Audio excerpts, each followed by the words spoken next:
I want to thank everyone for joining us for our workshop today. We're so excited to have Thorunn Jonsdóttir to walk us through grants. Where do I even begin? And to give us an overview of the process for finding grants, and then also, of course, answering some Q&A at the end.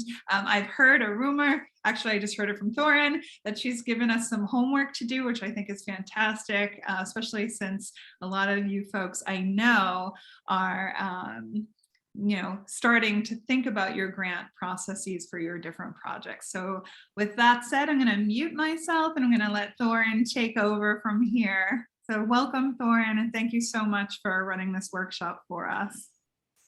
Thank you, Paula, and I'm really happy to be here with everyone. I've been following Women Tech Iceland from afar because I'm based in Gran Canaria, which is close to Africa but belongs to Spain. So I'm here in the sunny mountains of Gran Canaria, following Women Tech Iceland from afar. So I'm really happy to be with you. I'm just going to share my screen. So I'm just going to tell you really briefly about myself so that you know where I'm coming from. I have been a consultant on R&D funding and innovation for the past 7 years and a bit. Prior to that, I started my own projects and received a lot of grants for the projects that I was working on. And that's sort of how I got into the business that I'm in today, which is helping startups and entrepreneurs find funding, predominantly grant funding for their endeavors. I have raised around 1 billion kroner in grants for my clients and for my own companies included in that. And I worked with some of the most prominent startups in Iceland. But I also work with really early stage entrepreneurs as well. I've also been an instructor and mentor in courses on entrepreneurship. I taught a course at Bifrost, Iceland University of the Arts and the Technical College, and I've mentored at Reykjavik University as well. So this is kind of like a crash course. I'm going to go over everything really quickly. You'll get a copy of this pitch deck or this deck. Paula will send it to you by email after this, so that you can go over it and revisit some of the things that I'm going to go through. So first, I'm going to go quickly over how you prepare for grant writing. What are the things that you need to look at before you start writing the application?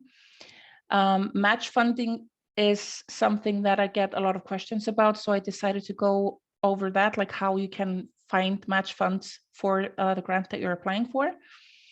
Grant strategy, which is part of the homework that I'm going to give you. And then I'll give you a list of the Icelandic grants for tech projects.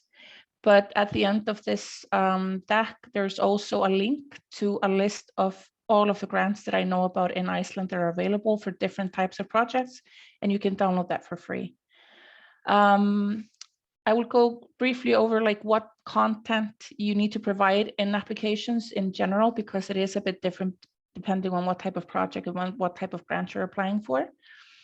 And then I'm going to talk about 3 grants that are really relevant for you right now, which is the Technology Development Fund, which you might know about already, tax deduction for R&D, and then if you want to apply for EU funding, you can apply for a preparatory grant, which is basically to help you either fund your work on writing the application or get a specialist to do it for you. So, oh my Lord, okay. So when you're preparing, or when I'm preparing to write a grant, and it's a new grant scheme that I don't know anything about, I start by going on the grant website and look at the goals and objectives of this specific fund, because they always have some goals and objectives. They usually, especially the public funds, they have their rules or like a grant guide available on the website. Sometimes it's like 20 pages, and I read through it like word by word, but what I specifically focus on are the tasks and the cost that the grant is able to fund. Because there's usually some types of tasks and some types of costs that you can't get a grant to fund. So these are the most, like if you're going to look at only one chapter in this whole guide that they provide, look at this. For example, the Technology Development Fund has a really precise, I think it's chapter 2.6 in the rules.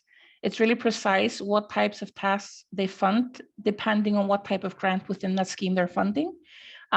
If you put a task in the project plan that's not allowed, you will fail the evaluation and you won't get the grant. And the same goes for the costs. So even tiny mistakes like this can cost you the grant and you have to apply again in 6 months.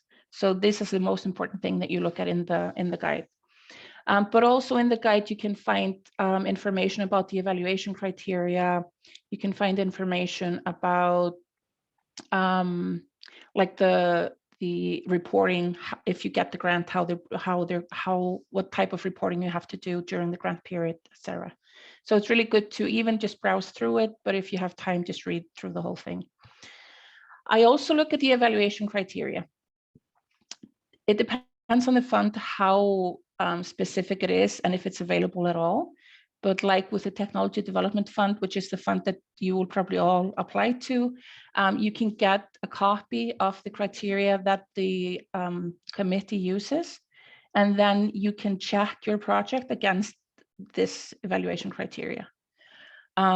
What I do is I look at it in the beginning of before I start writing the grant, and then before I submit it, when I'm just doing like the final tweaks of the grant application, I will look at the evaluation criteria again and try to kind of score my application against this criteria to see, okay, no, we have to fix a bit, like the innovation isn't clear enough, or the value that we're creating could be higher or something like that, just to make sure that you're kind of putting yourself in the shoes of the evaluation committee when you do this.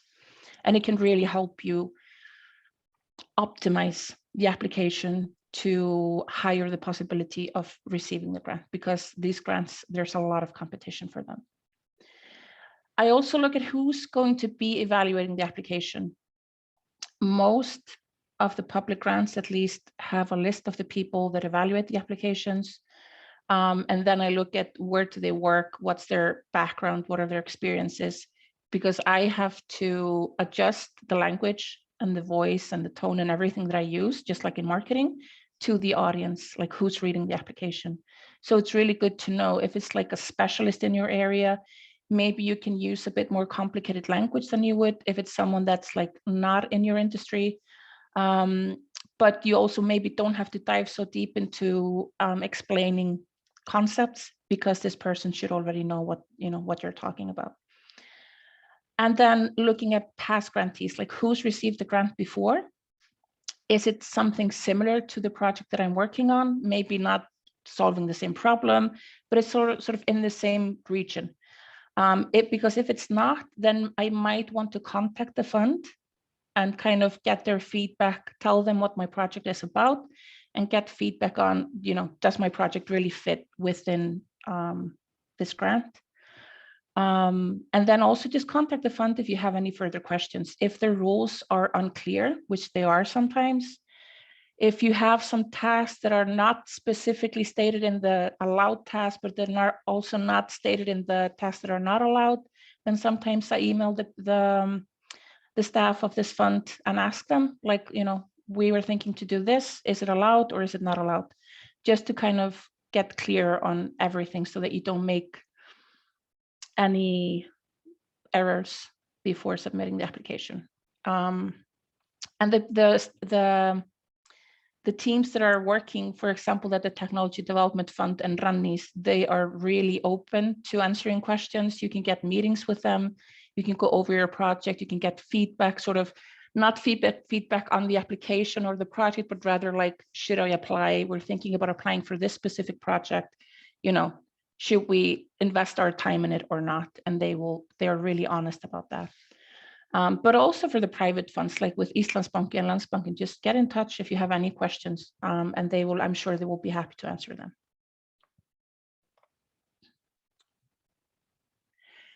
So I get a lot of questions about match funding, because sometimes people think that they have to have money in the bank to fund what's missing. So say that you have a budget of 40 million kroner, you can get funding for up to 20 million, never more than 50% of the budget. So you have to fund 20 million kroner yourself. You don't have to have that money in the bank.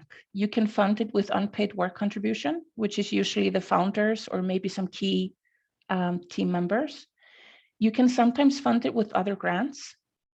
For example, if you're applying for, maybe you received a grant from Atvinnumál Kvenna, you can use that grant as part of the match funding for a grant from the Technology Development Fund. You can also get new capital. Say that you're trying to raise funds from investors. You can say we're planning to raise 10 million kroner from investors in the next 6 months. And we're already speaking to, I don't know, these 3 angel investors. Sometimes companies have revenue. Maybe they're like funding the development with some, like selling some services. Maybe you already have revenue from your product. So you can use the revenue as match funding as well.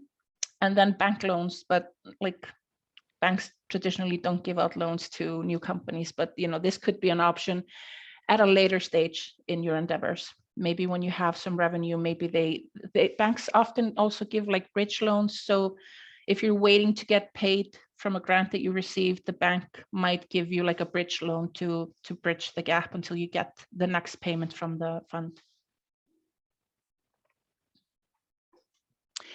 The grant strategy is something that I started doing like a couple of years ago with my clients, because I realized that a lot of them were creating projects to be able to get grants rather than using grants as a vehicle to fund their existing projects. And I've done it myself in the past for my past companies that I had, that we saw a grant and we were like, oh, okay, we could create this and this and this project. But in the end, it just created extra work for us and it didn't really fulfill the goals and the mission of the company. So I now try with all of my clients to devise even just like a short-term grant strategy so that everyone is on the same page, and so that they're not putting time and effort into applying for grants that really don't help them reach their goals. So what we start with is defining the vision, mission, and goals of the company. The goals I would usually take like maybe 12 to 18 months in like early stage startups, because you really can't see that far into the future. Even 12 months is enough. I then list the projects that are on the horizon and need to be funded. Early stage, you're usually just working on one project, which is a prototype, MVP, or beta. But as you grow your company, you might be creating more products. So you could have maybe 2 or 3 different projects that you need to fund. And also, funding is not only for development, you can also get funding for marketing. So that's like a whole separate project. Then I need to figure out how much funding I need for each project and which grants are applicable for the project. And with the grants, I just go to the grant list, I look through it, and I write down, okay, these 5 grants are applicable. And then I need to choose, okay, which grants are going to help me finish the project and reach the goals of the company. Because sometimes they're really small and it's like, maybe it's like 1 million kroner and it won't really get you that far. So I wouldn't maybe spend my time on that. I would rather go for a 10 million kroner grant to be able to do everything faster. But sometimes the 1 million can help. So, you have to just assess it based on the project and where you are in your journey. And then I create an action plan. And what I see a lot with my clients is that they put, maybe it's a company, maybe they already have like 10 people on the team. And there's one person on the team that's writing the grant application, and maybe it's the CTO. And then the CTO has to write like everything to do with the go-to-market strategy and the marketing analysis and everything, instead of using the CMO and all of the knowledge and the education and the experience that they have to write those parts of the application. So sometimes it's just a team of 1 and you have to do everything yourself, but sometimes you have more people on your team. And then I urge you to use everyone on the team and use this resource that you have to get the best possible application that you can. and use the resources that you have, because your biggest resource right now is the human capital that you have. And in the action plan, I put like, what are we going to do, when, where, how, and who's going to do it. And at the end of the slide deck, you'll have like the homework. So you can, I'll go through it with you step by step, how you do this, and then you can do this for your company. So this is like, it's not an infinite list of grants that you can apply for, but these are like the top of mind, the most common that I work on with my clients that are in tech. And like I said, you can get the grant list for free on my website, and there's a link at the end of this. The Technology Development Fund is the most common one that most people apply to. Tax deduction, which I'll go over later. The Climate Fund, if you are working on technology that can somehow help with the climate crisis, then this is a fund for you. But they usually they have like one deadline a year, which is in December. If you're in food tech, then it's the Food Fund, Matvælasjóður. If the Research Fund is for like research, like heavy research-based projects, and you have to do that in collaboration with the university. If you're going to apply for a patent, you can get a patent grant. You can get students to work for you during the summer through the Student Innovation Fund. The deadline for that is usually in March, February, March each year. If you're going to apply for an EU grant, you can get a preparatory grant to pay for like a specialist to write it with you. If it's a design-based technology company, you can apply for the design fund. And then if you live outside of Reykjavik, each each like section of the country has what we call development funds. So in Icelandic, it's uppbyggingarsjóður. So they usually have like, it's within the, for example, in the south, if you go to sass.is, you can find information there about their development fund for the southern region, and each region has their own development fund. But these grants are not high. You can maybe get, well, maybe 4 million, but usually it's around like 1 or 2 million that you can get. The Female Entrepreneurship Fund, Atvinnumál Kvenna, you can definitely apply there, but the highest grants there are 4 million. LOA, which is innovation grants for projects outside of Reykjavik. And then Íslandsbanki Vís and Landsbankinn all have their own entrepreneurship grants. And Landsbankinn is focused on social innovation. And this year it was on environmental solutions. So, like as you see, there's like a plethora of different grants that you can apply for, but they all have certain things in common. You need to have a really well-defined project with clear objectives and outcomes. So you can't apply just to run your company for a year. You have to have like a specific project that you're going to develop the MVP for your tech solution. And these are the milestones that you're gonna reach during the project period. And these are sort of the outcomes that you will reach during the project period. So you have to have like, define the scope really, really like well. The project plan needs to be realistic. Say that you're applying for Sproti from the Technology Development Fund. It's a 2-year project. So you need to like divide these 2 years into small tasks.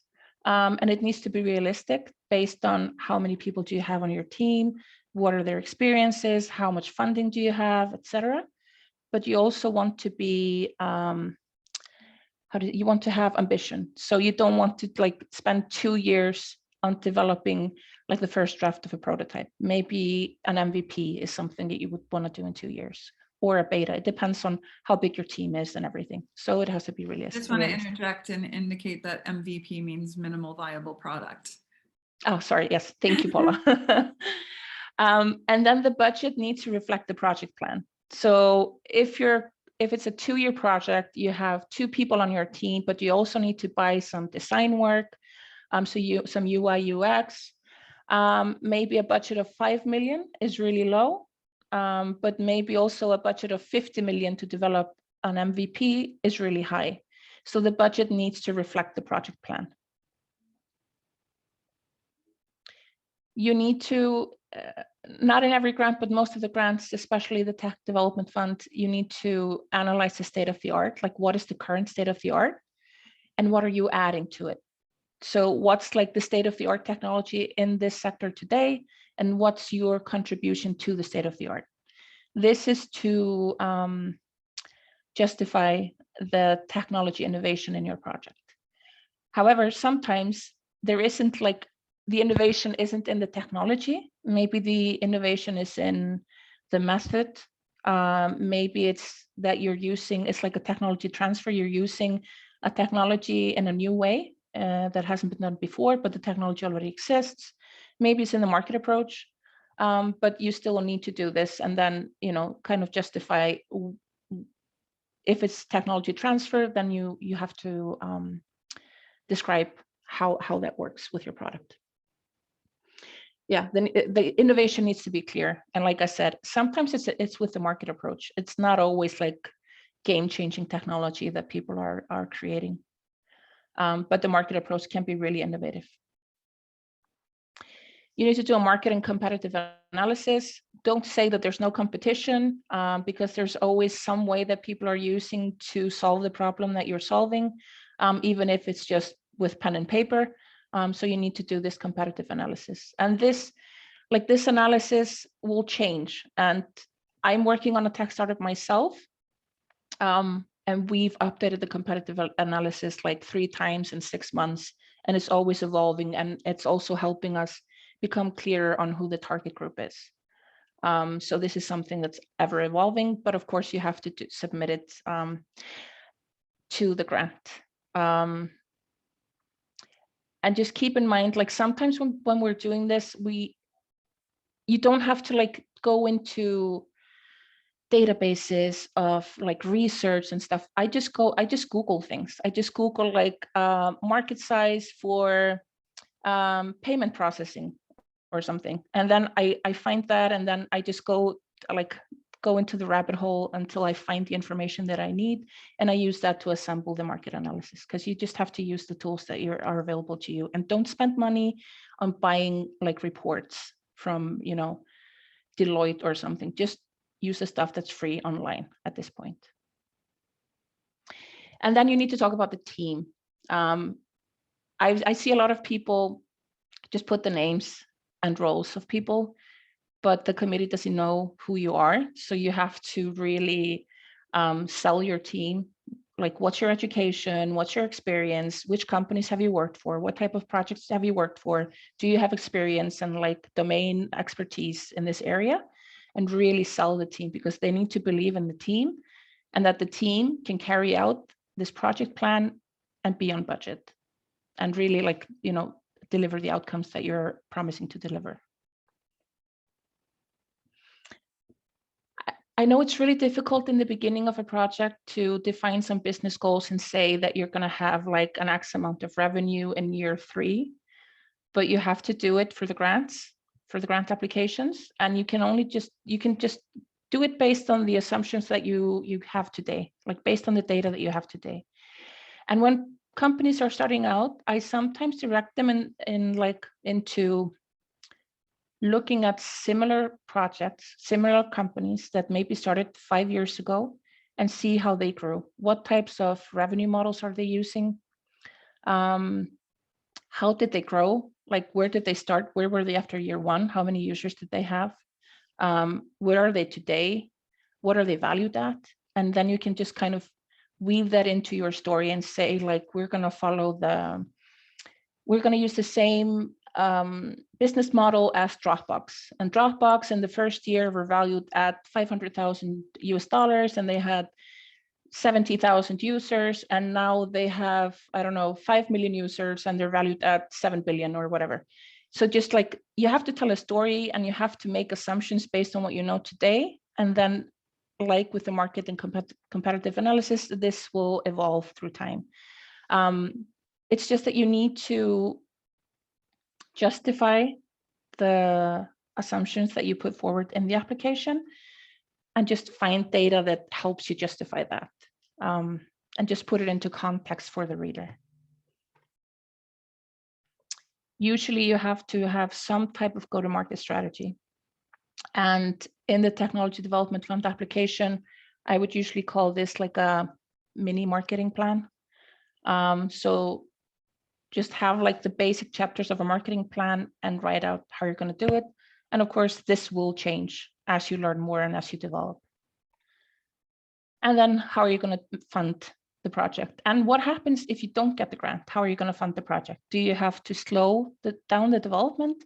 Or are you going to go sooner into raising funds from VCs? Or how are you going to fund the gap? And then the sustainable development goals are now part of most of the applications, like most of the grants. So then you have to choose at least one, find at least one that fits with your company, and talk about, like, describe how this project will help reach this goal. And you can even choose like a specific goal within the 13 goals. No, sorry, 17 goals. Okay, so the Technology Development Fund, I've talked about it a bit and I don't want to spend too much time on it, but it's really relevant for what you're doing. They have, usually when people are starting out, they start by applying for the FRI, which is 2 million kroner. It's always open for applications, but they give out the grants like 4 times a year. And this is for like a 6 to 12 month project. Usually people finish them within 6 months, and it's to do like do a feasibility study, write a business plan, do a first draft of a prototype, like a really rudimentary prototype. If you get FRI, then I would always suggest that you apply for the Sproti grant, which is 20 million kroner in 2 years.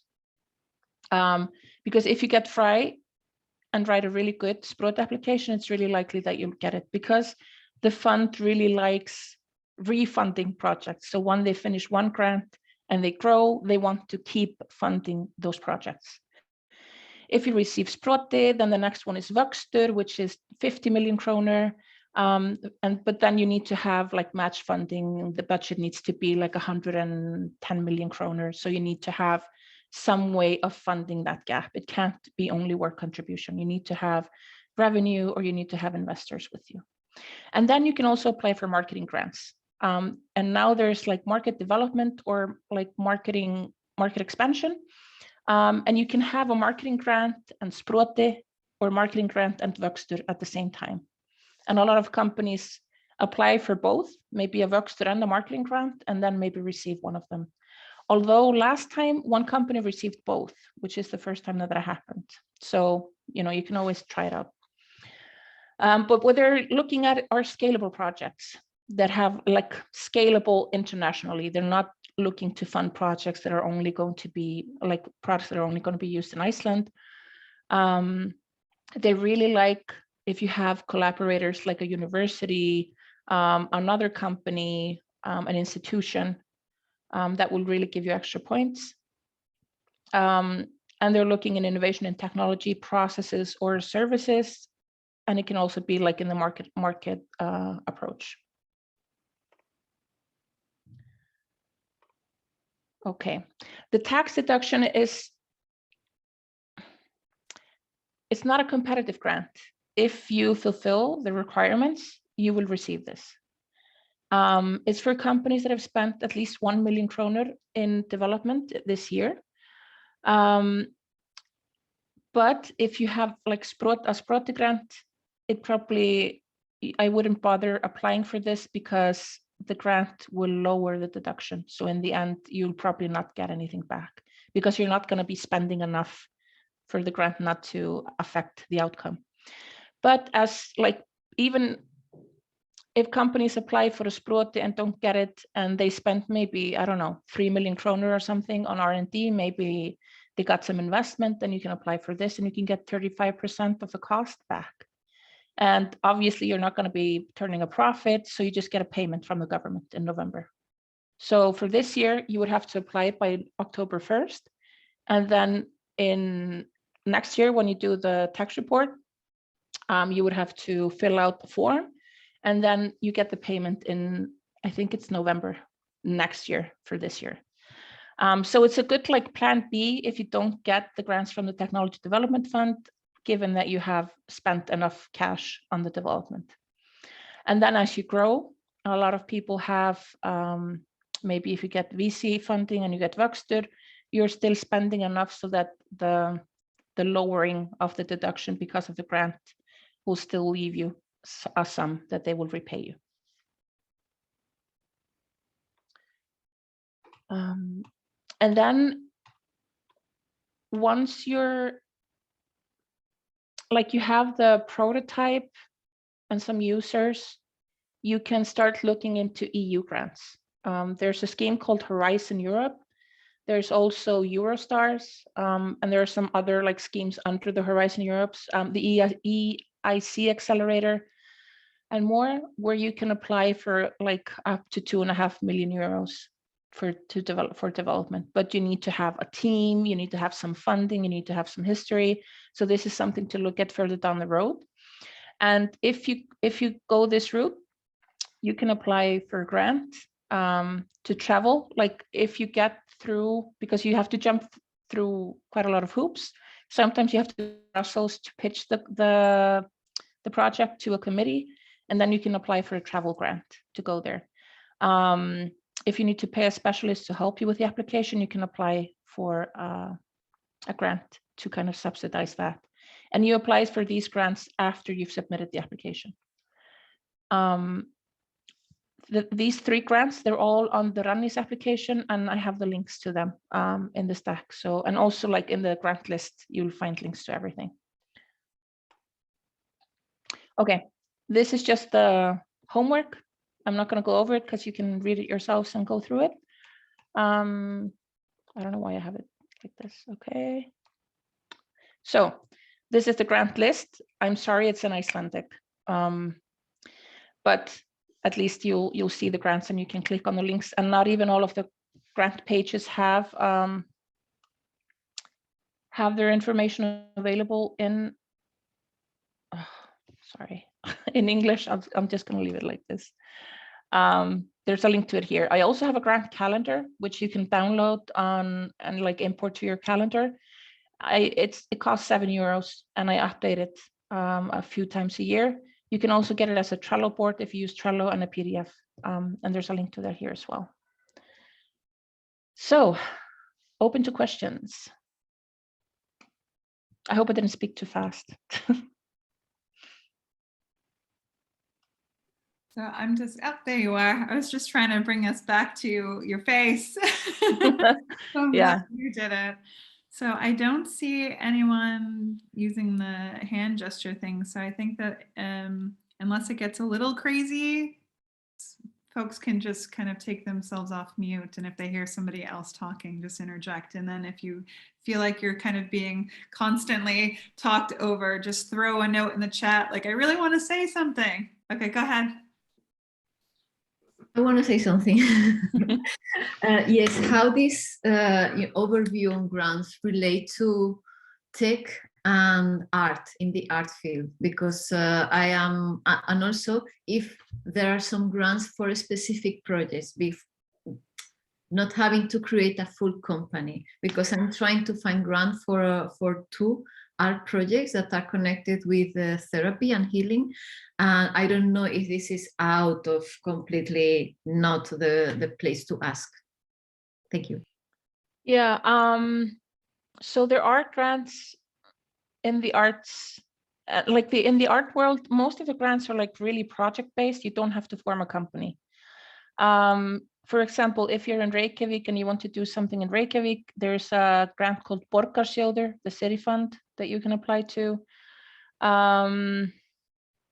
If it's like, but like on the tech, if you're mixing technology with art, you can apply for all of the technology grants. You can apply for the Women Entrepreneurship Fund, even some of the social funds, but they can't be for profit, the projects. So like if you get the grant list, because I didn't put them on this list, you will see all of the like community and social funds, which is like Landsvirkjun, Efla, and some of the other companies that you could check out. but they sometimes really like look at specific projects. Some of them are only like an environmental change or something. So you need to really look at the rules and the guides and just contact them and ask them. Emily, I see you raise your hand. Yeah. Hi, I have two questions. First, about preparing for grant writing. You thought that we can find information about people who evaluate the project. Where we can find this information first? If this information is available, it's on the website. So for example, if you visit the Rannis, which is like most of the grants in Iceland are under Rannis. If you go to the Technology Development Fund, Tækniþróunarsjóður, you can look at the board and you can look at they call it fagráð, the evaluation committee. And there you can see the people, and then you can just look them up on LinkedIn. The only thing is that you can't contact them, but you can at least find them on LinkedIn, see, you know, where they worked and everything, to kind of figure out who you're speaking to in your application. At least to have some idea. Yeah. Yeah. And the second question is about the competitive analysis, where we can find some info, like data info, about the market size of our competitors. It depends in which fields you are. Sometimes you can, but like if you're competing like with a big company, you know, like Dropbox or, you know, Slack or whatever, you can, there's information out there because tech writers are always writing about them. Maybe they just raised a round, so you know the evaluation. And they like, there's a lot of things written about these companies, how many users they have. Sometimes they have it even on their website. Maybe on, what's the name of the website where you have like the company information and how much people have raised? No. Northstack or? No, like the international one, like the American one. Like AngelList and Crunchbase? Crunchbase. Yeah. Crunchbase has a lot of information as well. Crunchbase. Yeah. Yep, I can share some of this information too when I email you all after the session. Yeah, I will be thankful because this is very important. Yeah. Very important.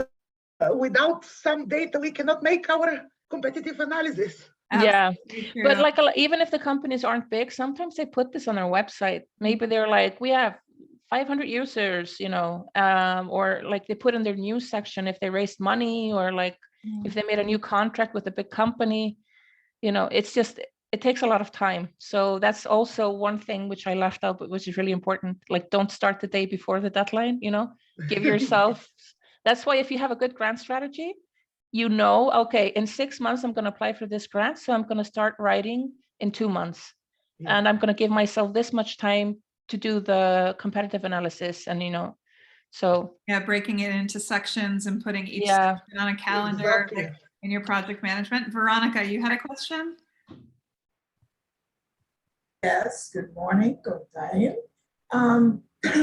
You spoke earlier about the language that some of the grants use and how sometimes it can be very precise and other times, I guess we'll make it. So is there, do you have I guess a resource that you use that can kind of be like a shorthand for, you know, if a company or if a grant is speaking blah, blah, blah, blah, blah, and then you can kind of shorthand it as that actually translates into this? I don't, but that's a great idea. I should find one. Because sometimes like you get so into what you're writing and you like dive really deep, and then in the end it's like nobody wants to read that, or like you could have said like this whole paragraph you could have said in like one sentence, you know. It's a really good idea, but I'm sure there's something out there.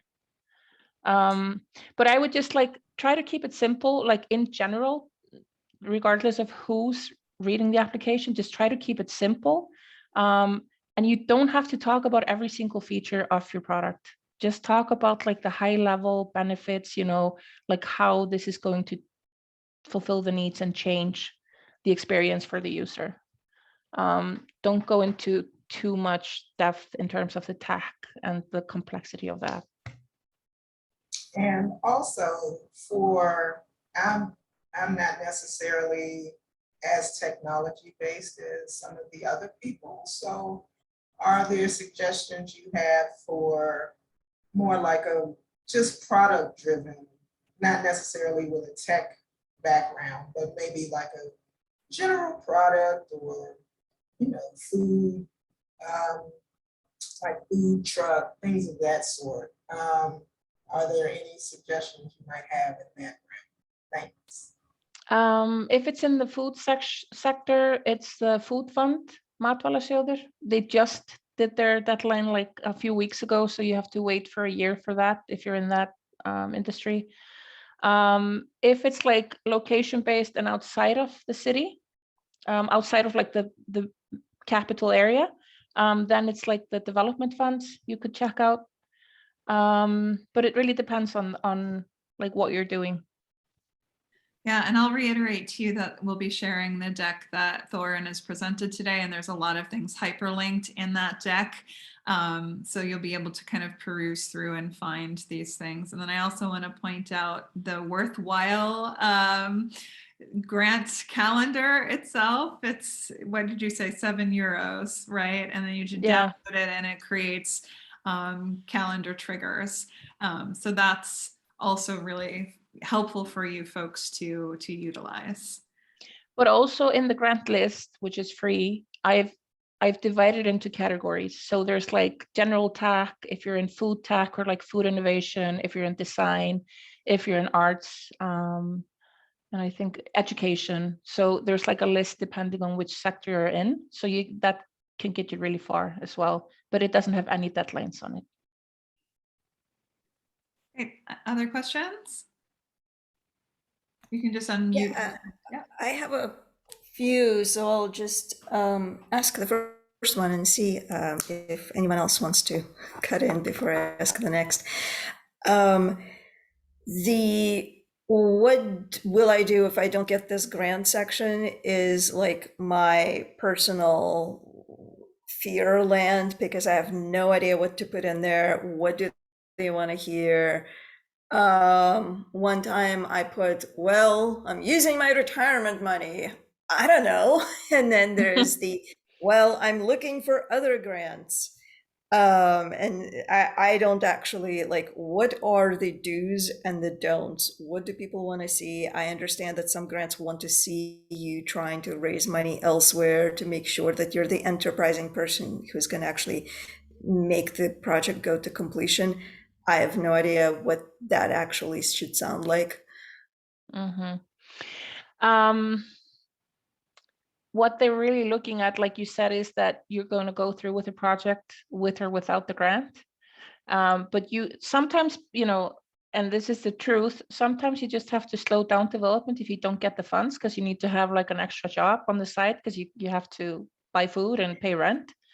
But if you're also applying for other grants, I would say I'm also applying for Atvinnumál Kvenna, I'm applying for the climate fund, you know, whatever fund you're applying to as well, to show that you're actively seeking funding. It's not just something that you decided to throw together and see, you know, if it hits. But it's everything that you said, you know what you have to do. But don't, you know, but also show that you need the grant. So that's why saying that you have to slow down development, for example, if you don't receive the grant, that's an indicator that you really need this money. And, you know, if they give this money to you, then it will be used and it will like give them some return on investment, because that will mean that you can do this, like you can carry out the project. So is there a particularly good verbiage, you know, like it's all in how you say it, like it's, so everything that you just said, I completely understand. If I have to put it down on paper in a way that is, you know, diplomatic, expressed how they want to see it expressed, like what does, is there like, yeah, sounds like you're looking for a best practice, right? Like, is there like kind of a high level tip? I mean, I would say that it's a tech solution, and you're going to apply for 3 other grants. I would say if we do not receive, receiving this funding will make it possible for us to develop the prototype at a speed that will help us go to market early. If we don't receive this grant, we will need to slow down development, and it will take us longer to get the product out in the market.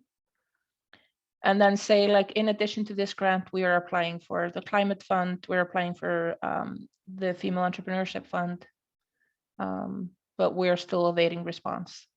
And that's it. Or you could say, the other, plan B would be to raise money from angel investors. We are already speaking, we're already speaking to 3 investors, but we don't have a commitment yet. Or we will go to VC funding, but we need the prototype first, something like that. Emily, you had another question, right?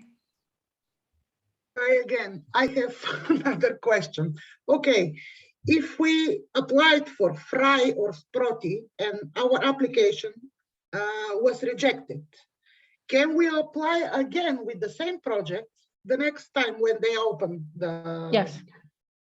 You can apply as many times as you want.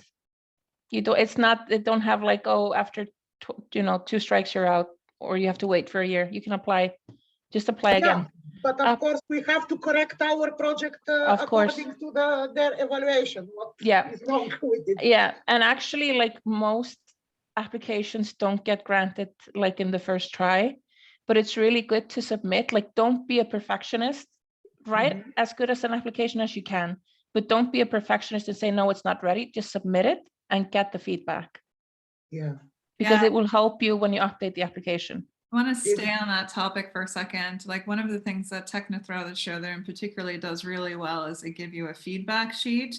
And then if you have challenges on that, or if you disagree with something, or even if you want, if the feedback is a little unclear, they'll take a meeting with you so that you can walk through it. So the end result isn't we've solved it, you now have the grant, we're all sorry, we overlooked you. It's just preparing you for the following round. And since it's twice a year, it's really not that long a period of time to wait to reapply.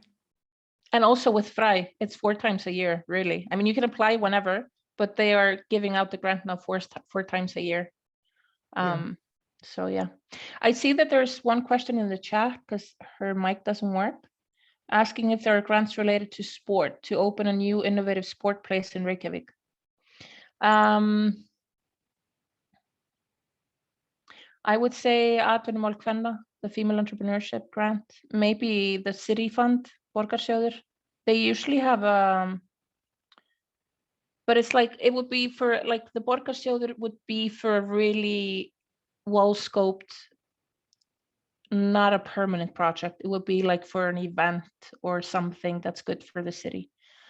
So something related to opening this place. If you would want to set up a pop-up sport place that you're thinking about, developing, that might be a good fit. That's also something I can look into. There was a community-based grant project, and they were actually, and this is of course pre-pandemic, so we'll see if it still exists, but it was to put on events that are community-based, and it was a community-based fund that had developed it. So I can do some research and see if the folks behind that are still actively doing it or planning to bring it back to fruition, but that project would fit under this category. So I'll check and then I'll circle back on that. Yeah, I mean, with the community-based and social grants, it's really a non-for-profit, type of thing, and really small, and projects that start that's a few months, Bertna, I see you raised your hand. You're on mute still. Yes, thank you. Regarding what you were just saying, I actually have a question about that. I am an artist who makes candles from 100% recycled wax, and I sell them in a few stores, and I have a studio but it's outside of the city center, and I'd really love to find something downtown, but rents are extraordinarily expensive. I know that tourists who buy my candles say that it's great because it's a green product, and I know that this promotes the idea of Iceland as a green economy as well. So I'm wondering, are there any types of grants that I could apply for that I could put towards opening something downtown? That's really difficult, because like setting up a business or like setting up shop is usually not, you know, the grants are not friendly towards that. But what you could do is like, no, it's really development based, you know, all of these. Like if you apply for the design fund, it's to develop something or to market something. So maybe you could get a marketing fund, you know, that would increase the sales so that you could have the funds to pay rent, you know. Yeah, and just as a side, outside of grants, there's a lot of co-working spaces now, and you can rent a desk. I know that there's an art-based one. I can see if I can find out information about that's it. Vera. Yeah, Vera. It's owned by designers and artists. Yeah. Let's see, Tanya. Sorry, a quick thing to add there is I need more space than a desk because I'm a workshop. So I bring in candles from Sorpa and from restaurants, cafes. Okay, so that sounds outside of the scope of this particular talk. So we can follow up on email. You have the Women Tech Iceland at Gmail account, and we can see if we can kind of direct you in the right way. Thank you, Paula. Yeah, no worries. Tanya. Hi, everyone. Thanks for this meeting. I joined a bit late, so I'm not sure if this was discussed. I'm just curious about the Fry grant. Every time I go on the website, it's very clear what the specifications are, that it has some kind of benefit to other countries. But then I've spoken to other people that have said, no, you can just do any project for the Fry. So I'm just curious, what are the, from your experience, what are the clear specifications required for the Fry grant? Yeah, the thing is that the Fry, they divided it into Fry and Thorunn. So Fry is just like general, you know, tech projects, development projects. Thorunn is to do something in developing countries, which I'm sure that's not the right word for it. There's a new word, like, you know, something that where you're working in developing regions, you know. So this technology that you create, for example, some windmill that's like portable and can be used in rural areas in Nepal or something. And is the application process the same for both? It's the same, yeah. So you just literally apply the same process and they decide which category it will go to? No, you have to like decide. Like when you go through the electronic process, you check either Fry or Thorunn, but the application is sort of the same. Yeah. Okay. Thank you. Daria. So I'm a United States citizen and I'm in Iceland for 2 years for a master's program. Ranis has a grant that's a 3-year grant. Let's say that I get this grant and then I go on to a PhD program, which may or may not be at Hawaii. So if I go outside of Iceland for the PhD program, now I'm no longer a resident of Iceland. What happens? It shouldn't affect you if you already have the grant. Okay. Yeah, I mean, I'm a project manager for a grant, or was for Fry, and I live in Spain, you know, but I have my Icelandic kennitala, so I just applied with that. So. But I would lose right? Like my kennitala is tied to my student visa. So I would lose the kennitala, and I don't know what happens to it. Like, does that mean that I cannot apply to PhD programs outside of Iceland because I'm on this grant and I can't? Really interesting question. The other thing I want to pose to maybe counter that is when you generally go for grants, you usually have partners involved in some way. Could you have a partner that isn't, you know, who is based here or from here that would, you know, you would still cooperate between here and wherever you might end up for your next endeavor, but the project is still based here. And because I know that with different grant projects where we had international partners, the fact that we had international partners or somebody moved abroad didn't really matter because we still had anchors here. And with Ranni's, except for the FRI, these grants are always given out to companies. So you need to have a legal entity to receive the grant. So then it doesn't matter if the project manager, which is you, lives in Italy or wherever, or in the US, because in the end, it's the company that receives the grant. You can apply as an individual to Sprote, but if you receive the grant, you have to start a company in Iceland. So then Can I continue to, if I stop having Icelandic visa, can I continue the company in Iceland? Yeah, absolutely. Yeah. Like if I'm a company of one, I can continue. Yeah, if Because you're, what also concerns me. if you're in, you would have to start like an LLC company. LLC, the equivalent to an LLC here is an HF. Yeah.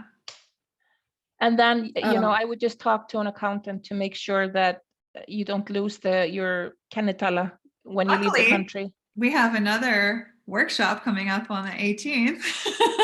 Cool. Specifically about the legalities of companies and what kind of company should you start, whether it's an NGO or so you'll have hopefully some of the answers to those more legal business questions.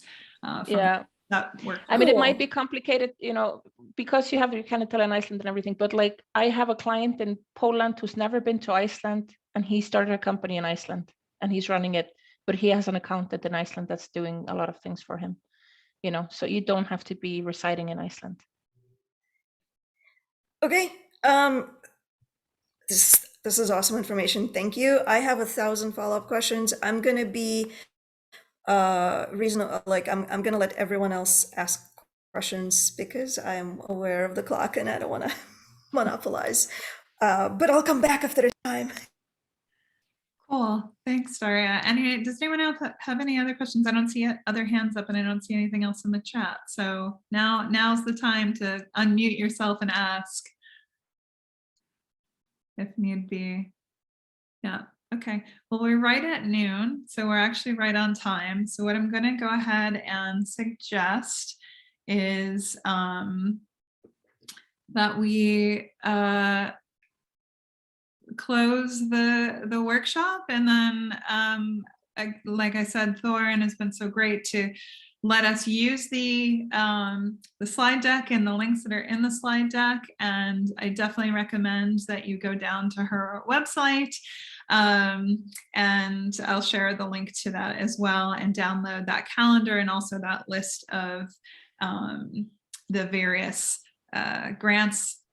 So any of those things will help you along the way. And then of course we can request her availability to answer some quick questions, but you know, Thorunn does this for a living. And of course now she has a new startup as well. So I don't want to use her time outside of, you know, these are things that we can pay for, but she is very good at answering quick questions. So, and Thorunn, maybe you can give a little bit of background on, just real quick before we leave, on the things that you've done leading up to joining us for this workshop. You've been one of the top grant strategists for companies here and projects here in Iceland. So I just want to give them a rounded view of that before we lose you. Yeah, like I said in the beginning, I started out writing like grant applications for my own projects, and I received every single grant that I applied for, and I was like, oh, okay, this is cool. And then other people, you know, learned about that because the community is really small in Iceland, and then they would contact me and ask me to help them. And in 2015, I left my last job because I took on a job in the startup community. And someone asked me to write an application, and then they told their friend, and then they told their friend. And then in the end, I was doing this as a full-time job. So I could say that the grant writing chose me. It wasn't like a strategic move on my behalf to become a grant writer. But I've really worked with a lot of cool companies in Iceland, like Yay, who do the what do you call them, like the gift card things. I worked with Sling, I worked with Gangverk, who are working for Sotheby's and other big companies, Awareco. I worked with a lot of tech companies. Together a couple of times too. Yeah, exactly. Yeah. And also I really like working on, you know, like with people that have some social mission, that are not like picking out a sustainable development goal just to, you know, because of the grant is asking for it, Yeah, because they actually want to help reach those goals. And design. I'm actually studying design now, online at a university level. So I'm doing a lot of things at the same time. So you can, we'll provide Thorunn's information, and then if you really need somebody to help strategize, then you can take that discussion further. And then your website, just say the URL real quick. It's thorunn.is. Yes. I actually have like a package, but I see now that I have to create it in English, so that it's more inclusive. But I have a package for Fry. So if you're applying for Fry, if you speak Icelandic, perfect. It's 47 euros, but it like takes you through the process, and creates, there's also like a template for the pitch deck that you need to submit. Okay. So yeah, it's on my website. So Thorunn.is, so THORUNN.is, and you'll get it in the email and the follow-up, not maybe 5 minutes after this call, but soon.